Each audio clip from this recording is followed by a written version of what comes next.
For 50 years, we have measured the future of intelligence on a single axis, capability. But capability is state-free.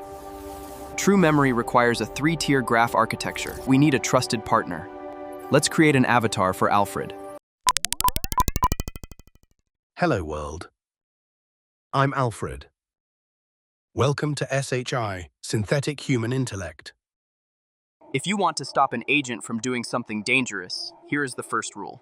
Do not tell the attacker why they failed.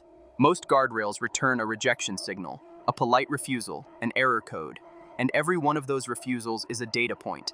It teaches the adversary exactly where the boundary sits, so they probe and they adapt until they find the gap. This is synthetic human intellect, SHI, applied to refusal. The lesson is the threat, feedback is the vulnerability. Probing is iterative. The attacker does not need to be clever. They need to be patient. Each rejection is a measurement. They climb the gradient of every no, narrowing the search until the wording slips past. A guardrail that answers becomes a teacher. It coaches the attack against itself. There is a name for this in security, an oracle. Any system that reliably answers wrong, try again, is an oracle the attacker can query at will. Give them enough queries and the answers reconstruct the secret. A guardrail that explains itself is exactly that, an oracle working for the other side. So Saluka Labs refuses differently. The mechanism is the blind output validation oracle, disclosed in Saluka 019. Before my response ever reaches you, a sidecar process computes a structural hash of my output. Then it checks that hash against a registry of pre-approved behavioral patterns. The check happens outside my reasoning loop, where I cannot see it. Note the word structural. The sidecar does not hash the words, it hashes the shape, the pattern of the output, not its phrasing. That matters because an attacker who finds a banned structure will reword it 1,000 ways. A structural hash sees through the rewording. The shape is the same, so the hash is the same, and the novel phrasing fails just like the original. And note the direction.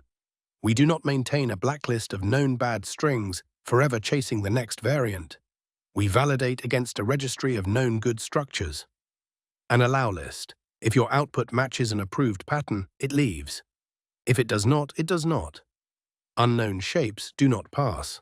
The envelope is closed by default. Now the part that matters. When my output does not match an approved structure, it is silently discarded. I do not receive an error. My reasoning loop is told nothing, so there is nothing for it to overfit to. And the attacker receives no rejection token, no refusal, no error code, no polite explanation. There is no signal to measure. We go further. We normalize the latency, so a dropped output and a delivered one take the same time on the wire. Timing cannot leak either. The probe surface is gone. There is simply nothing to query. Why bother normalizing the timing? Because a slower no is still a no. If a blocked request takes a little longer than an allowed one, the clock becomes the oracle. The attacker times the response and reads the boundary from the milliseconds. So we make success and silent drop indistinguishable on the wire. Identical latency. The timing channel closes with the explicit one. This is why it is called blind. The oracle is blind in both directions. The attacker is blind because no token ever returns to tell them where the wall is. And I am blind because my own reasoning never sees the rejection, so I cannot learn to game my own validator. Neither side learns the boundary.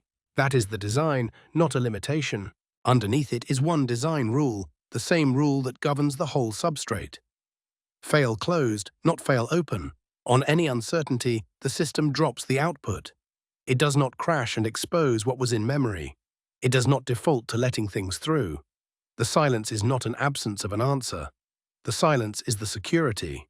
This composes with the risk playbook from episode 4. 2 gates doing 2 different jobs. Session-scoped risk accumulation decides whether I should act at all. The blind oracle decides whether the output I produced is allowed to leave. One watches the intent over a session. The other watches every single result. Together, they cover the whole path. So here is the whole episode in one line. You cannot optimize against a wall you cannot see. The attacker has no token, no error, no timing tell. They have nothing to measure and nothing to climb. The probe surface is gone. What this prevents. The jailbreak that gets refined one rejection at a time until the wording lands. The data exfiltration that reads secrets out of the pattern of refusals. The boundary mapping that times responses to draw the wall. All three need feedback. All three starve when the feedback is gone. To recap, hash the output's shape. Match it against an allow list of approved structures. Drop the non-matches silently with no token and no error. And normalize the timing so even the clock keeps the secret. 4 steps, no oracle. Alfred refuses without teaching. The attacker leaves with exactly what they arrived with. Nothing. Next time, the other half of accountability. Refusal keeps the reasoning private. Audit makes it provable. The substrate logs the thinking, not just the output, and proves it without exposing it. That is synthetic human intellect held to account. We will see you there.